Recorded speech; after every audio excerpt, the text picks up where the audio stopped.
প্রিয় শিক্ষার্থীরা, আজকে আমি যে ভিডিওটি দেখাতে যাচ্ছি সেটি হচ্ছে সেন্টিগ্রেডের তাপমাত্রাকে ফারেনহাইটে রূপান্তরের জন্য অ্যালগরিদম এবং ফ্লোচার্ট। শুরুতে আমাদের জানতে হবে অ্যালগরিদম কি। অ্যালগরিদম হচ্ছে কোনো সমস্যা সমাধানের জন্য কতগুলো নির্দেশকে ধারাবাহিকভাবে বর্ণনা করাকে অ্যালগরিদম বলে। আবার এই অ্যালগরিদমের ধাপগুলো আমরা যদি চিত্রের সাহায্যে উপস্থাপন করি তাহলে তাকে ফ্লোচার্ট বলবো। তাহলে শুরু করা যাক সেন্টিগ্রেডের তাপমাত্রাকে ফারেনহাইটে রূপান্তরের জন্য অ্যালগরিদম এবং ফ্লোচার্ট। আমরা একটা সূত্র জানি, C/5 = F-32/9। এখান থেকে কিন্তু আমরা সেন্টিগ্রেডের তাপমাত্রাকে ফারেনহাইটে রূপান্তরের জন্য একটা ফর্মুলা বের করতে পারব।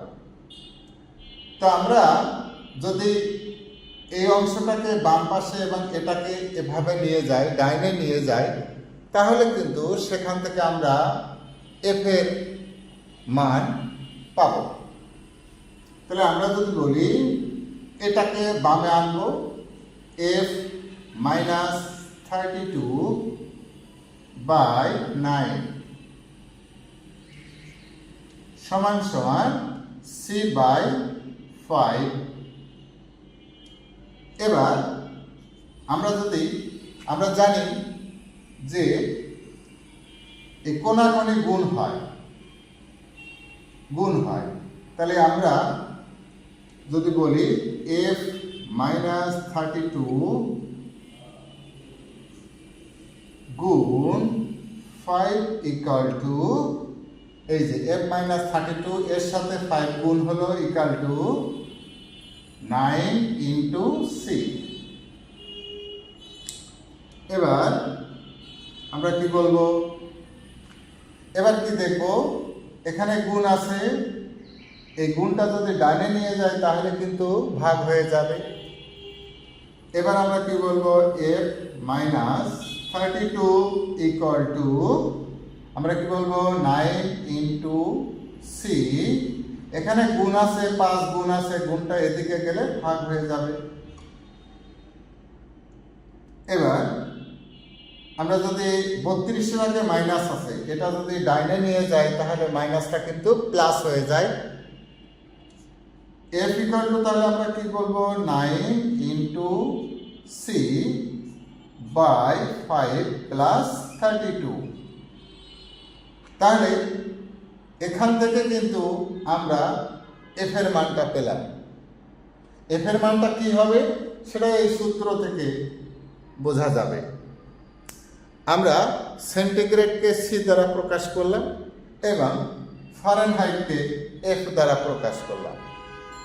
তাহলে আমরা সূত্রটা কি পেলাম, সেন্টিগ্রেডের তাপমাত্রাকে ফারেনহাইটে রূপান্তরের জন্য আমরা সূত্রটা পেলাম F = 9 × C/5 + 32। এটা আমরা পেলাম।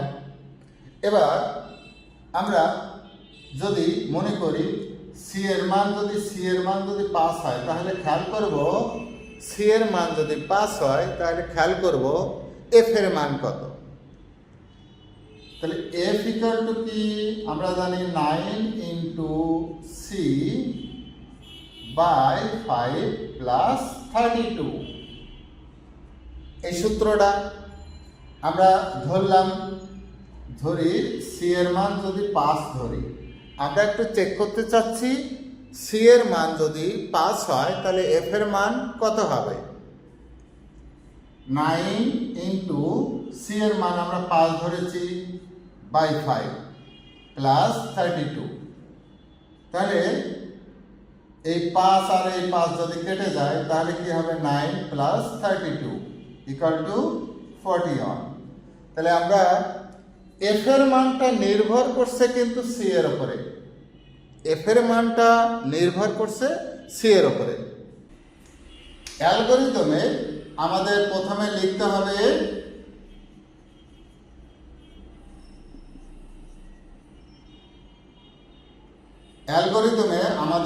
লিখতে হবে স্টেপ 1। স্টেপ 1 কি হবে?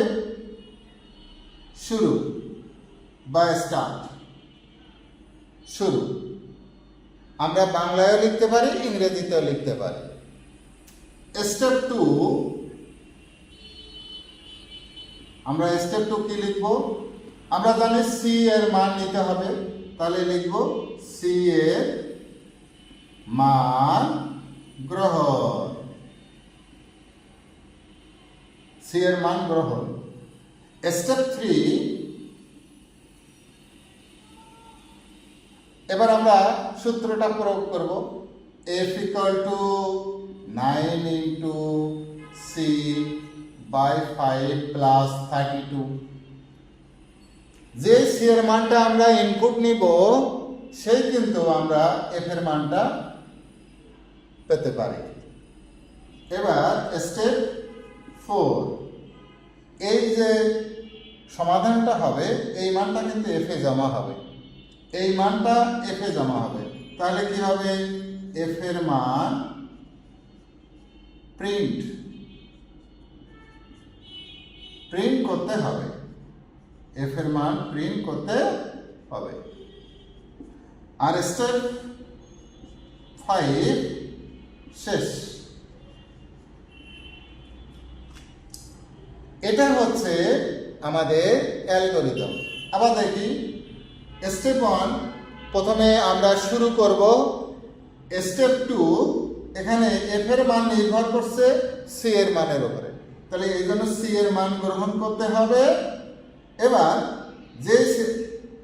যে সি এর মানটা নিব সেই এই মানটা এফ এ জমা হবে, সূত্রটা প্রয়োগ করতে হবে। এবার এফ এর মানটা প্রিন্ট করতে হবে, লাস্টে শেষ। এটা হচ্ছে অ্যালগরিদম সেন্টিগ্রেডের তাপমাত্রাকে ফারেনহাইটে রূপান্তরের জন্য অ্যালগরিদম। ফ্লো চার্টের শুরুতে আমাদের একটি ডিম্বাকৃতির চিত্র আঁকাতে হবে। এই চিত্র দ্বারা ফ্লো চার্টের শুরু বোঝাবে এবং এই চিত্র দ্বারা শেষ বোঝাবে। আমরা জানি এই চিত্রটাকে আমরা ইংরেজিতে বলবো ওভাল। এবার এই যে সূত্রে এফ এর মানটা নির্ভর করছে কিন্তু শুধু সি এর উপরে। আমরা একটু যদি ভালো করে খেয়াল করি, এটা কিন্তু সংখ্যা, এটাও সংখ্যা, এটাও সংখ্যা, একটাই অক্ষর বর্ণ আছে। তাহলে সি যদি আমরা ইনপুট সি নেই তাহলে কিন্তু এফ এর মান পাবো। তাহলে আমরা যদি ইনপুট নিতে যাই সেক্ষেত্রে আমাদের একটা চিত্র আঁকাতে হবে, সামান্তরিক একটা চিত্র।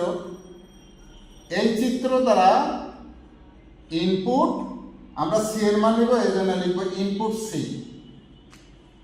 সো আমরা কোনো জিনিস যখন ইনপুট নিব সেই জন্য এই সামান্তরিক চিত্র আঁকাবো। আবার কোনো জিনিস যখন আউটপুট পাবো সেক্ষেত্রেও কিন্তু এই সামান্তরিক চিত্র আঁকাতে হবে। এটা খেয়াল রাখতে হবে যে সি এর মান ইনপুট নিতে হবে, এই জন্য ইনপুট সি। যে সি এর মানটা নিব সেই কিন্তু সূত্রটা প্রয়োগ করতে হবে। যখন সূত্র প্রয়োগ করব তখন এই একটা সমান্তরালের চিত্র হবে, প্রসেসিং, এটাকে বলা হয় প্রসেসিং। তাহলে F equal to 9 into C by 5 plus 32। দেখেন যেই সি এর মান নিব সেই সূত্রটা হবে, এই মানটা কিন্তু এফ এ জমা হবে, এই মানটা যদি এফ এ জমা হবে তখন এফ এর মানটা আবার প্রিন্ট করব। প্রিন্ট করার সময় অবশ্যই সামান্তরিক হবে, প্রিন্ট এফ। এই যে এই মানটা এফে জমা হবে, এই জন্য প্রিন্ট এফ। এখানে যদি এক্স হতো তাহলে এখানে হতো এক্স।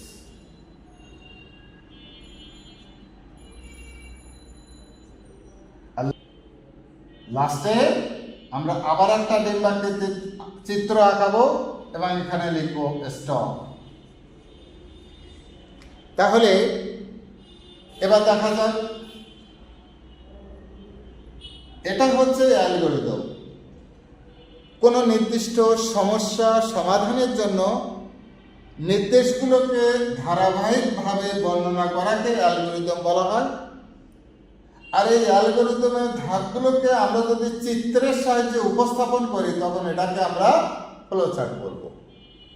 তাহলে আশা করি প্রিয় শিক্ষার্থীরা, আজকের এই ভিডিও থেকে বোঝা গেল সেন্টিগ্রেডের তাপমাত্রা ফারেনহাইটে রূপান্তরের জন্য অ্যালগরিদম এবং ফ্লোচার্ট। আমার এই ভিডিওটি যদি ভালো লেগে থাকে তাহলে অবশ্যই কমেন্টস করবেন এবং সাবস্ক্রাইব করতে ভুলবেন না।